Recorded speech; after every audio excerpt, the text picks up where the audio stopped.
고대 사회가 계층 사회라는 것은 너무나도 잘 알고 있고, 또 우리나라도 대한민국이라는 국가 세워지기 이전에는 거의 모든 시대, 모든 세대가 다 계층이라는 것으로 나눠져 있다라는 걸 우리는 잘 알고 있습니다.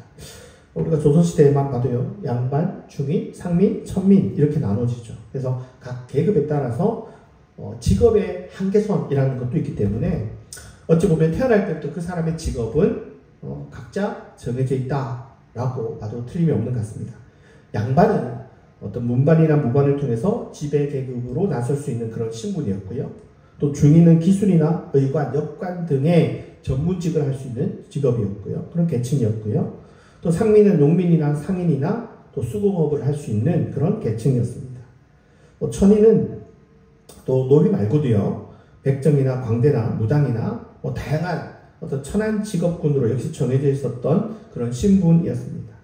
그러니까 신분제가 가지고 있는 것은 직업도 태어나면서부터 결정된다라는 점에서 단순히 그 계급 그 이상의 의미를 가지고 있는 거죠. 그리고 그 계급에 있는 사람이 그 계급을 뛰어넘는다, 신분을 뛰어넘는다, 또 그리고 또 다른 그 계급에 정해져 있는 신분, 직업이 아니라 더 위에 있는 직업을 가진다? 굉장히 어려운 일이죠. 아무리 뛰어나도 천인이 배움 없이 기술이나 의관이나 역관 같은 어떤 전문 지식을 배울 수 있는 것은 아무래도 한정되어 있고요. 더 나아가서 문관이나 무관이 되는 것은 거의 불가능에 가깝다라고 생각할 수 있습니다. 여러분, 초등학교 안 다니고도요, 대학 교수만큼 아는 사람이 있을 수는 있죠. 있을 수 있습니다. 그러나 그런 케이스는 천에 하나, 만에 하나도 생기기가 어려운 거죠. 여러분, 싸움 좀 잘한다고, 동네에서 내가 싸움 잘한다고 해서요, 권투 선수나 펜싱 선수하고 싸워서 이긴다. 그거 불가능합니다. 계급을 뛰어넘고 싶어도 그 계급에 어울리는 직업을 배우지 않는다면 그 자신이 갖고 있는 그 계급에서의 직업을 넘어서기가 어려운 거죠. 그래서 양반은 더더욱 양반의 그 위치를 확고하게 할 수 있고, 낮은 계급은 그 위의 계급을 감히 넘볼 수가 없는 겁니다. 단순히 양반이라는 신분을 매매하고 매간매직에서 관직까지 얻더라도 그 신분에 맞는 그 실력을 가진다라는 것은 보통 어려운 일이 아닌 거죠. 아무리 소수가 신분을 넘어서더라도 신분제를 허문다라는 것은 여러분, 현대사회가 들어서기 이전까지는 거의 상상도 못 해본 그런 일들이었습니다. 여러분, 로마 사회에 가장 흥미로운 사건 중에 하나가 뭐냐면 노예들의 반란이 있었습니다. 스파르타쿠스라는 노예가 노예의 반란에 어떤 한 장을 일으켰는데요. 이들이 이제 검투사 출신이었기 때문에 노예 반란이 조금 더 가능했었습니다. 로마 제국 내에서도 초기에 다양한 봉기들이 있는데 그 중에서도 가장 치명적인 노예 봉기가 있었다면 이 스파르타쿠스의 반란인데요. 당대 로마 제국이 이 사건을 통해서 노예에 대한 강압적인 폭력이 더 강화된 이유가 바로 이 사건에 대한 트라우마가 있었기 때문입니다. 놀라운 건 이 스파르타쿠스가 검투사 출신이다 보니까 전쟁을 잘할 거 아니에요. 싸움을 잘할 거 아니에요. 그렇게 해서 굉장히 강력한 그 군대를 다 이겨냅니다. 그럼에도 불구하고 이 친구들이 이 로마 제국의 계급을 허문다. 정치적 혁명은 생각도 못했다. 그러니까 이들이 그 반란을 일으킨 것은 단순히 탈출과 자유를 위한 그런 봉기였을 뿐이지, 내가 노예였는데 내가 어떤 상류층으로 올라간다? 생각도 안 했다. 그러니까 체제를 전복시킨다? 생각도 못했다. 그러니까 신분을 타파해야 되겠다라는 생각 자체를 한 번도 꺼내보지 못했다. 노예였으면, 그죠? 그냥 노예만 올라가는 거, 일반 시민이 되는 거에만 관심이 있지, 노예를 없애버리자 라는 생각을 상상도 못했다는 거예요. 왜냐? 신분이라는 것 자체를 넘어선다라는 것은 상상하기 어려운 장벽이었다는 거예요. 우리가 성경을 알아도요, 로마 사회를 이렇게 사실 많이 모릅니다. 성경에 대해서 그렇게 수없이 몇십 년 동안 들어도요, 그 사회는 당연한 걸 우리는 당연하게 모르는 경우들이 너무 많은 거죠. 여러분 공부를 할 때 가장 중요한 건 기초입니다. 덧셈, 뺄셈, 나눗셈, 곱셈 이걸 잘해야 모든 기초가 거기서 시작되는 거잖아요. 물론 뭐 수학을 하는 사람 입장에서는 또 그것만 갖고는 안 돼 라고 얘기할 수 있지만 아니 루트도 알고 뭐 적분도 알고 함수도 아는데 덧셈 뺄셈이 안 된다 이러면 그 이상을 넘어가기가 어려울 겁니다. 우리가 성경을 아는데 너무 당연한 것들을 너무 많이 모르기 때문에 오히려 정말 중요한 것들에 대해서 혼란이 오게 되는 경우들이 많죠. 그래서 로마 사회를 이해할 때 가장 기본적으로는 신문제를 알 필요가 있습니다. 우리가 조선시대를 할 때 막 어려운 건 다 알아요. 근데 신분제가 어떻게 되는지 모른다. 그러면 우리 조선시대를 알기가 어려운 거죠. 마찬가지입니다. 로마도요. 많은 거 어려운 거 알아도 신분제를 모른다? 어려운 거죠. 여러분 로마 신분제는 크게 5가지로 나눠진다. 이것도 또 보면 또 나눠지는 게 또 다르긴 해요. 계급이나 이렇게 다르긴 한데 기본적으로 신분제가 어떻게 다르냐면 최고 권리의 로마 시민권이 있습니다. 이거는 시비스 로마누스 옵티머 유레라라는 최고 어떤 로마 시민권이라는 게 있고요. 그 아래로 시비스 로마누스라는 그냥 일반 로마 시민권이 있습니다. 이것도 약간 뭐 시대에 따라서 또 나눠지기도 하는데 기본적으로 있었습니다. 그리고요 시민권인데 어떤 시민권이 있냐면 라틴 시민권이라는 게 있습니다. 이거는 또 로마 시민권하고 또 달라요. 그래서 이 사람들은 어떤 투표권이나 뭐 공직치인권 이런 것들에 좀 차이가 있고요. 또 세부적으로 들어가면 좀 더 어렵습니다. 또 그 아래 속주민이라고 해서요. 이 속주민은 유대민족처럼 어디에 속해져 있는 겁니다. 합층입니다. 그 다음에 그 아래로 노예들이 있습니다. 그래서 대략적인 인구 비율로 따지면 로마권 시민 2개가 합쳐서 한 10% 되고요. 최상위는 0.5에서 1%밖에 안 됩니다. 그리고 라틴 시민권이 한 5% 정도 되고요. 대다수는 속주민입니다. 속주민. 그러니까 시민권이 없습니다. 그게 60에서 70% 되고요. 노예에 대해서는 논란이 많습니다. 15%에서 25%. 우리가 뭐 이게 항상 변동이 있으니까요. 그러니까 대다수의 사람들은 몇 프로죠? 20%, 60%, 70% 하면 80%, 90%가 뭐예요? 90% 가까이가 시민권이 없는 거죠. 네, 그런 겁니다. 그러니까 특히 로마 시민권 안에서도 최고 권리의 시민권이 한 뭐 10%, 20%, 10% 이 정도밖에 안 되는 거니까요. 투표나 이 정치에 대부분은 참여하지 못한다. 대부분 10% 이내의 사람들이 로마를 이끌어간다라고 보시면 됩니다. 로마의 계급에 따른 다양한 권리는 이렇게 표를 통해서 그냥 넘어가려고 하고요. 이 유대민족 같은 경우는 대다수가 이 속주민에 속하기 때문에 이들은 세금의 부과 대상이 되고 그래서 많은 어떤 부분에 있어서 열악한 그런 위치에 이르게 된다라는 겁니다. 그러니까 최소한 이런 5개의 계급이 있다. 이 정도는 좀 생각해 볼 필요가 있습니다. 그럼 궁금한 게 있죠. 바울은 어디에 속할까요?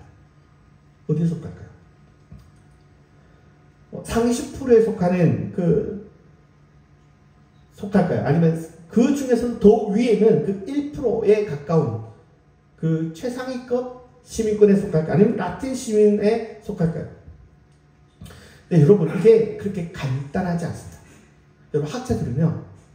로마의 시민권, 바울이 갖고 있는 로마 시민권은 가짜다. 사실이 아니다. 이렇게 얘기한 학자들이 여러분 의외로 많이 있습니다.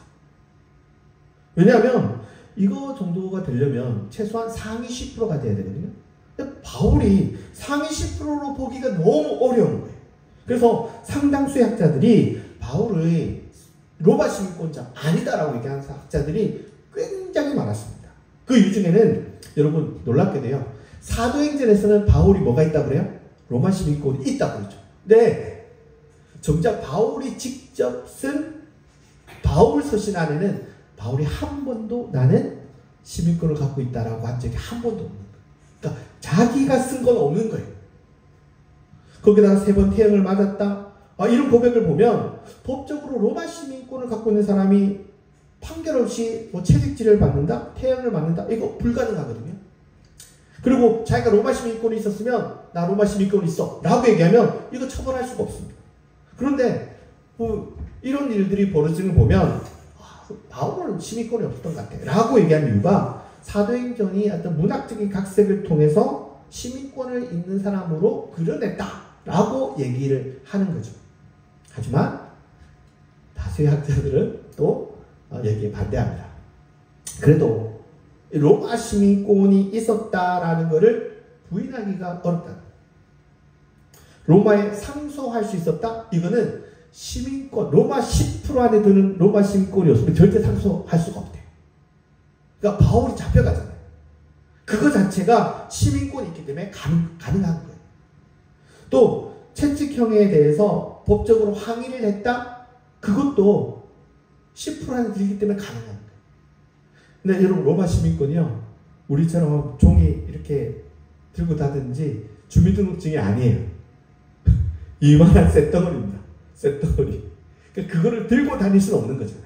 그렇다 보니까 오히려 이 바울이 로마 시민권을 가진 증거가 오히려 더 높다라고 보는 것 같아요. 그래서 이 로마 시민권을 지지하는 학자들이요, 그냥 일부 중간층에 있는 그런 학자들이 아니라 최상위의 학자들, 톰 라이트라든지 존 바클레이라든지 웨인 윅스 같은 학자들은 정말 최상위의 학자거든요. 이 학자들이 얘기하면 그래도 다 오케이 할 만한 그런 최고의 학자들이 그래도 바울의 로마 시민권을 갖고 있는 그 통솔을 소수의 견해가 있긴 하지만 그를 뒤집기는 어렵다. 이게 이제 거의 결론인 것 같습니다. 어쨌든 사도행전에서 보여지는 땅끝인 그 로마를 향해서 갈 수 있었던 가장 강력한 무기가 뭐였냐? 바울의 로마 시민권이 갈 수 있었다. 왜? 그게 있으니까 여행을 그나마 자유롭게 할 수 있는 거예요. 이렇게 여러분 신분이 정해져 있다고 할지라도요, 바울만 봐도 최고의 로마 시민권을 가졌음에도 불구하고 거기에 부합하는 명예와 권리를 못 누렸죠. 상위 10%인데 상위 10%처럼 해 다니나요? 아니에요. 그러니까 우리가 갖고 있는 상식은 우리는 한국은 어때? 양반, 중인, 그렇게 나눠지면 그 계급에 만큼 잘 산다고 생각하잖아요. 근데 로마 사회는 그게 아닌 거죠. 그 계급이 있다고 해서 그만큼 잘 사는 게 아니라는 거예요. 놀랍게도요, 여러분, 노예와 시민이 구분이 안 됩니다. 길거리 지나가면 로마 시민이어도 시민권을 갖고 있는 사람조차도 제일 밑에 있는 노예와 그냥 보면 그 차이가 안 납니다. 특히 도망 다니다가 잡힌 노예 같은 경우는 지금 보시면 노예 목걸이 이런 것들을 착용을 하기도 해요. 그리고 또 그런 그 노예들 같은 경우에는 머리도 막 팍팍 깎기도 하고, 이렇게 표가 나도록 도망 노예라는 것을 드러내기 위한 그런 노예가 아닌 경우에는 엘리트들을 제외하고는 일반 시민과 노예를 분간하기가 어려워요. 엘리트는 어떻게 할까요? 어떻게 알까요? 옷 보고 하는 거죠. 엄청 비싼 거. 예, 우리도 보면 우리 시대도 뭐 이렇게 막 메이커가 이렇게 써져 있는 거 말고 정말 비싼 건 우리 잘 몰라요. 이렇게 상표를 보지 않는다면. 근데 그 시대도요, 그만한 비싼 옷이 있어요. 우리가 뭐 몇 천만 원짜리 옷도 있잖아요. 그 시대도 그런 옷들이 있어요. 그래서 그런 옷을 입고 다니는 사람을 보면 알겠지만 일반적으로는 구분하기가 어려워요. 왜냐하면 여러분, 노예가 가난하다고 생각하죠. 그렇지 않습니다. 상류층 집안에 있는 노예는요, 일반 그 사람들보다 훨씬 더 잘 살고 잘 먹고 심지어 자기 밑에 노예까지 거느린 노예도 있습니다. 그렇기 때문에 우리가 생각하는 것처럼 이 계급에 따라서 잘 표시가 난다. 표시가 잘 안 난다는 거예요. 오히려 가난한 장인은 일반 시민인데도 근근히 살아가는 그런 사람이 있는가 하면 또 노예인데도 잘 사는 경우가 있고, 또 개인 사업을 하는 사람들도 늘 어떻게 될지 모르고, 오히려 노예는 일정한 혜택이나 안정이 있기 때문에 차라리 노예가 편할 수도 있는 거예요. 그래서 어떤 면에서 아주 생존이 어려운 사람은 일부러 노예가 되는 사람도 있어요. 노예가 되면 뭐가 돼요? 먹고는 살죠. 좋은 집에 들어가면 혜택도 받는다. 그래서 이렇게 노예와 일반 시민도 구분이 안 될 정도로 그렇게 계급의 관계가 간단하다, 간단하지 않다? 간단하지 않은 거예요. 여러분, 남성과 여성과의 관계도 그렇게 간단한 게 아닙니다. 우리 조선시대만 되면 남자가 최고고 여자는 합이다. 꼭 그렇지 않아요. 로마도 당연히 그렇지만 굉장히 상류층의 높은 여성은 아래 사람들이 함부로 못해요. 그런 사람이 있는가 하면 그런 여성도 뭐는 없냐면 투표권도 없어요. 굉장히 좀 다양한 면들이 있다는 거죠. 그래서 이 당시의 사회적 신분은 다양한 어떤 표지로 봐야 되는 거예요. 뭐 민족적 출신의 시민권 여부라든지, 뭐 또 재산이라든지 직업이라든지 어떤 뭐 공직 경력이라든지 뭐 이런 다양한 어떤 것을 통해서 조율하면서 그 사람의 신분을 알 수 있는 거죠. 그럼에도 불구하고 엘리트와 시민, 그리고 시민과 노예 계급은 넘어서기 어려운 그런 장벽들이 있었다라는 겁니다. 오늘은 이 계급의 차별을 잘 볼 수 있는 한 폼페이의 한 집을 좀 보러 갑니다. 오플론티스 빌라 A라는 곳인데요. 그림 보이시죠? 보통 이제 여러분 로마 귀족들이 사는 것을 흔히 도무스라고 합니다. 아파트는 그 시대의 아파트는 가난한 사람들이 사는 거고요.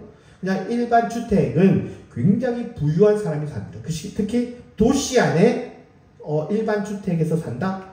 최고 부자입니다. 땅이 얼마만큼 안 돼도 최고 부자입니다. 보통 이 도시 안에는 이 도무스도 사실 이렇게 크지 않거든요. 물론 뭐 다 정원도 있고 하지만 그래도 귀족지만 어쨌거나 이거는 귀족 출신들이 사는 거예요. 최소 5% 안에 들어갑니다. 근데 외곽에는요, 이렇게 작은 집으로 지을 필요가 있을까 없을까요? 없어요. 그러니까 그 집에서 살 정도 사람이 외곽에 집이 있어요. 빌라가 있어요. 그런 집들은 전부 다 엄청 큽니다. 특히 이제 로마 엘리트의 휴양 빌라라고 하는 형태는요, 최고급 형태가 있는데 지금 이 폼페이에서 나온 이 집은 지금 크기만 봐도 엄청나게 크죠. 특히 오플론티스 빌라 A 같은 경우는 최고급 귀족 집의 구조이기 때문에 방도 100개 이상 있었습니다. 그러니까 단순히 여러분 거주하기 위한 곳이 아니라 휴양이나 연애나 또 정치적 후원의 목적으로 파티도 하기 때문에 뭐 평수만 해도 어마어마하게 넓은 아주 귀족 별장입니다. 여기에는요 기본적인 도무스 형태도 되어 있고 또 냉탕, 온탕까지 다 되어 있는 고급 목욕탕까지도 다 구비되어 있고요. 최상류층의 사교와 접대를 위한 그런 모든 것들이 다 구성되어 있습니다. 그리고 이것에 또 유명한 것은 벽에 화려한 그림들이 그려져 있는 그런 화려한 프레스코 화로도 또 유명한 것인데요. 여기서 매우 흥미로운 것들을 학자들이 발견했습니다. 그게 뭐냐면 이 빌라에 노예들이 있는 공간이 있습니다. 어두운 복도라든지 어떤 작은 방이라든지 작업을 하는 공간, 음식을 만드는 공간에 어떤 무늬가 새겨져요. 여러분 자세히 보시면 제가 글자 써 있는 바로 그 위에 흑백에 사선 무늬로 그려져 있는 거 있죠. 조금 더 확대하면 이런 거 잘 보이. 이것보다 더 큰 사진이 없어서. 여기는 어디냐면 노예들이 작업하고 이동하는 구역을 따로 구별해 놓은 거예요. 그래서 여기는 노예들이 지나다니는 길이야. 그래서 노예들이 이곳에 지내는 노예들은 당연히 알겠죠. 뭐 굳이 구분 안 해도 알겠지만 이곳에 다양한 접대와 사교를 위해서 다양한 귀족들이 올 때 귀족들이 혼자 오나요? 노예들도 데리고 와요. 그럼 그 딸려서 온 노예들은 이 집 구조를 모르죠. 그 노예들은 어떻게 보고 가냐? 요거 보고 가요. 이 노예들은 자기들이 일해야 될 곳, 자기들이 다녀야 될 곳, 바로 이 노예 전용 무늬를 보고 거기로만 돌아다녀요.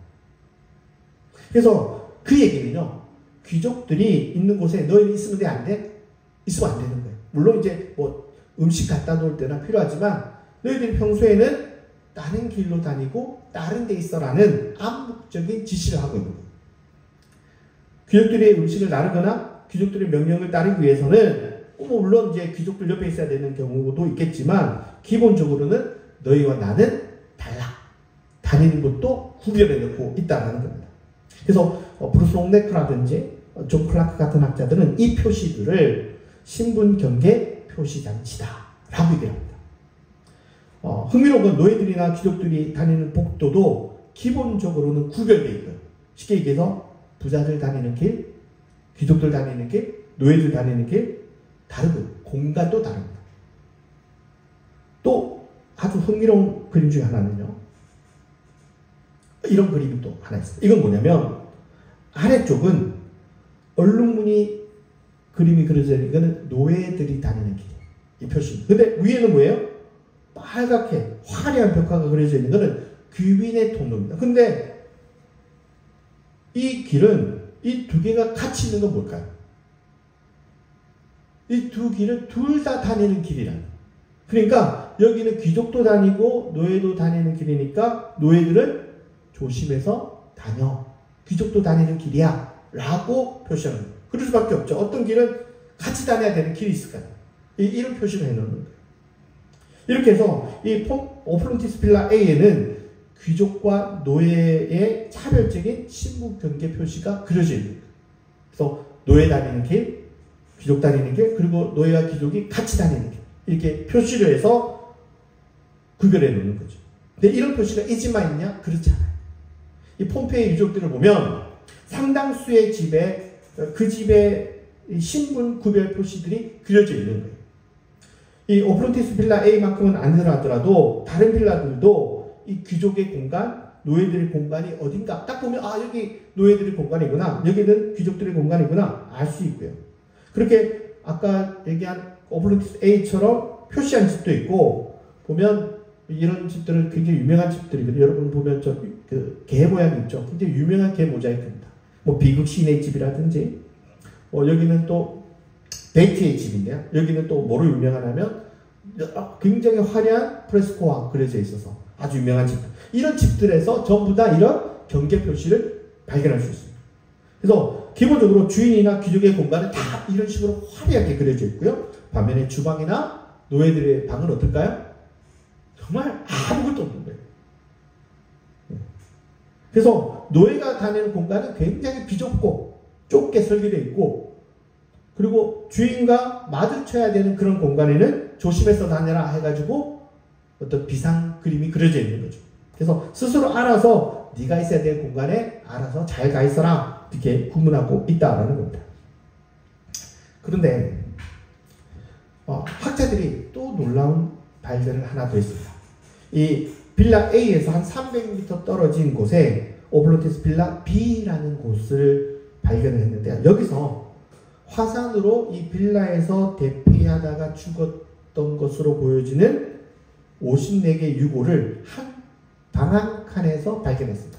이런 이제 석회로 만들어서 본뜬 거 말고 정말 유골들만 발견이 되는데, 이게 굉장히 학자들에게 관심을 끌었습니다. 그게 뭐냐면, 제가 직접적인 사진은 좀 아래에 있는데 그건 아닐 거예요. 그림으로만 보여주는데, 방 안쪽에는 방 안쪽과 그리고 방 입구 쪽에서 죽은 사람들이 뭔가가 다른 거예요. 옷 같은 건 없으니까 이제 발견할 수가 없는데, 보니까 방 안쪽에 있는 사람들을 보니까 이 사람들은 다 소지품이 없대요. 소지품이 없어요. 근데 입구 쪽에 가진 사람들을 보니까 이 귀금속과 돈을 소지한 귀족들이 여기서는 가득해 있는 거예요. 한 여성은 임신 8개월이었는데 에메랄드 금목걸이, 진주 귀걸이, 또 그 중에서도 이 보석은 나폴리 지역에서 발견된 가장 값비싼 금속으로 평가되는 그런 것도 있고, 그리고 여러분들 볼 때는 오른쪽이죠. 이쪽 제일 오른쪽 거는 이렇게 손목에 하는 그런 것들도 있는 거. 그래서 그 얘기는 뭐냐, 죽는 순간에 같은 방에 있었는데도 어때요? 노예와 귀족은 따로 있었다. 그 방 안에 있는데도. 그러니까 죽는 순간까지도 일종의 사회적 거리두기를 하면서 죽었더라. 죽는 순간에 야 도와줘, 같이 가자 이러지 않은 거예요. 죽는 순간까지 나는 귀족이야, 너희들은 노예야, 너희들 일반 시민이야, 꺼져. 분리되어 있어요. 그래서 영화에 이런 장면이 나오는 게 있습니다. 이거를 모티브로 해서. 여러분, 오플론티스 빌라 A의 신분 경계 표시와 이 오플론티스 B의 죽음의 현장을 통해서, 이 채널을 통해서 사람은 죽는 순간까지 끝까지 계급의 차별을 극복하지 못하구나 라는 것을 알 수 있습니다. 여러분 집에서도 어디서든 구분할 수 있으면 구분했고요. 그 구분을 통해서 차별을 정당화했고요. 그 구분을 지운다는 것은 죽는 순간까지도 어려운 시대였다라는 겁니다. 여러분 오블론티스 빌라 A와 B에서 볼 수 있듯이 귀족과 일반 시민 그리고 노예의 경계선은 절대 넘어설 수가 없는 겁니다. 그러한 신분 경계선이 너무나 확고하게 표시로 구별되어 차별과 배제가 너무나 당연한 것입니다. 이 경계선이 오블론티스 빌라에만 있는 것이 아니라 다른 형태로 다른 빌라에도 얼마든지 찾아볼 수가 있었다는 겁니다. 단순히 이런 차별과 경계는 지배 구조뿐만이 아니라 삶의 다양한 현장 속에서 더 잔인하고 더 거칠고 더 잔인하게 여러분 와닿았을 시대였다라는 겁니다. 여러분 우리가 아는 성경에 쓰여진 시대가 바로 그런 시대였습니다. 그런 시대에 차별을 정당화하던 그 시대에 갈라디아의 한 선포는 이런 단단한 신분 경계의 새로운 희망의 메시지를 외치고 있습니다. 갈라디아 3장 28절 읽겠습니다. 시작.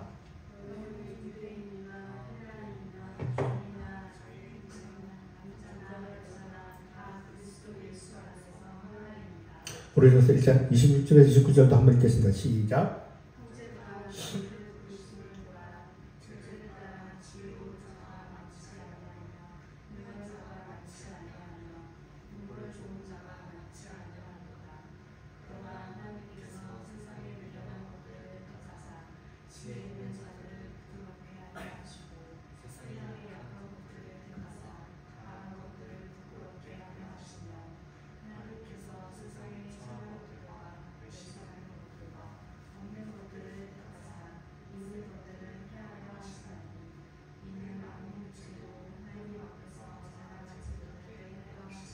여러분 당대의 충격적인 선언 한 번도 들어보지 못한 복음입니다.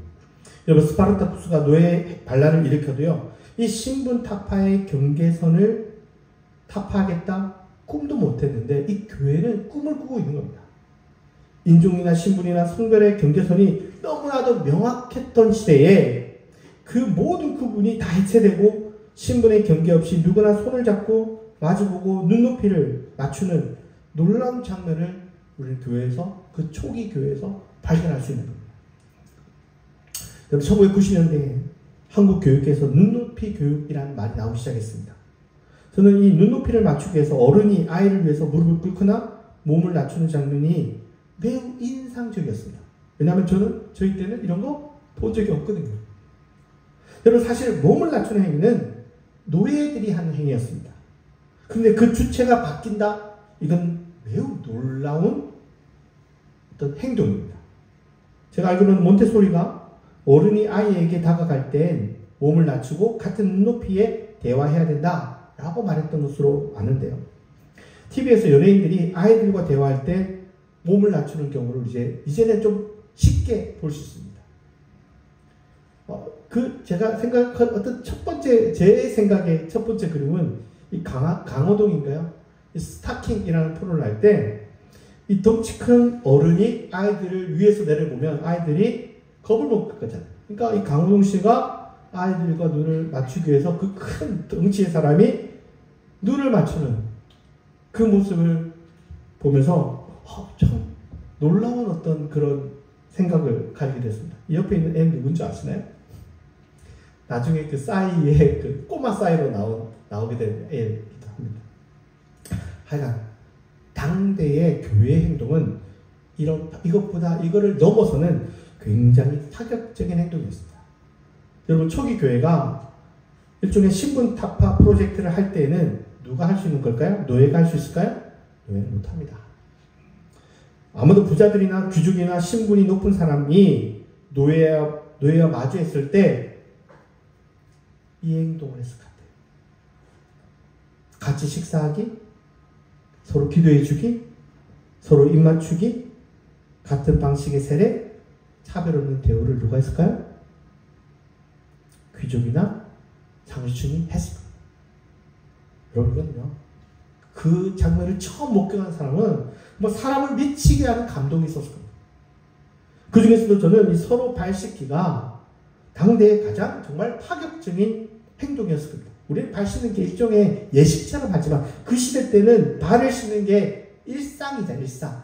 밖에 나갔다가 들어오면 누가 이제 노예가 하는 겁니다. 그런데 노예가 평소에 하던 그 행동을 주인이 앉아보라. 주인이 노예 발을 한번 씻어줄 때 이 공동체의 그 공기의 방향이 얼마나 진동을 했을까요? 여러분 빌레몬서에 보면 노예 오네시모를 바울이 뭐라 부르나요? 형제라고, 형제. 노예라고 부르는 게 아니라 그리고 노예는 호칭도 없고 이름도 없는 경우도 태반이었습니다.